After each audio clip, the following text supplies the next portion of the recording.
People who grew up in the 1970s carry a kind of psychology that's hard to explain, especially to anyone born after the 2000s. It was a generation shaped by silence, freedom, risk, and a childhood that, honestly, would shock most parents today. And yet, that environment built something powerful, a mindset you can still see today in how they think, trust, argue, love, and survive. They grew up with almost no supervision. If you disappeared for hours, nobody panicked. No phone, no GPS, no constant check-ins.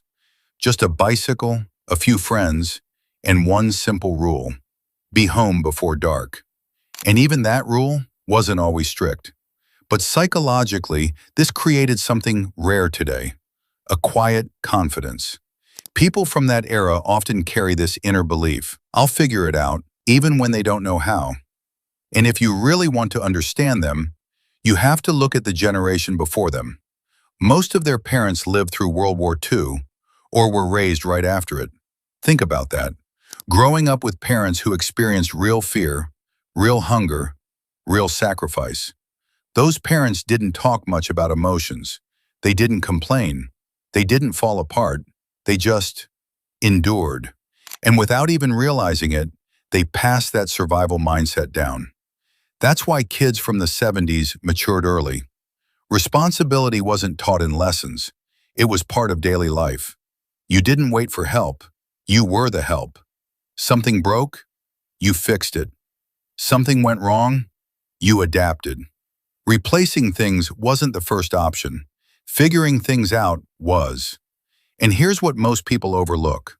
The world around them forced them to grow stronger. They watched their parents work long hours without complaining. They saw neighbors help each other without posting it online. They saw people carry real-life pressure quietly. That kind of environment changes you. It teaches you that life is tough, but manageable. That problems are normal. That responsibility isn't a burden. It's part of being alive. And because of that, people from the 70s became dependable, not by choice, but by necessity. Even today, they often feel older than their age, not physically, but mentally.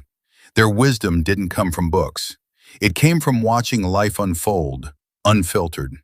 And there's something almost poetic about them. They're the bridge between two worlds, one foot in a slower, quieter, more real past, and the other in today's fast, noisy, digital world. They remember life without screens, yet they're watching a generation completely surrounded by them. Maybe that's why conversations with them feel different. They're grounded, present, unbothered by trends. They're not trying to impress anyone or compete in invisible games. Their confidence comes from experience, from struggle, from carrying responsibility before they even understood the word. They remind us of something simple. Strength isn't taught, it's built through challenges. Now compare that to the generation born after the 2000s. They grew up with screens in their hands before they could even fully speak. Notifications, messages, endless content.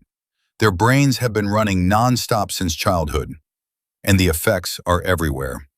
They burn out faster, feel overwhelmed more easily, and their attention disappears in seconds, not because they're weak, but because they're overloaded. They process more information in a single day than someone in the 70s might have in an entire week. Social media connects them, but it also pressures them. They compare their lives constantly, often without realizing it. They feel behind, even when they're doing just fine. And the biggest problem? Their minds never truly rest. Even when they're relaxing, they're scrolling. And that's not real rest.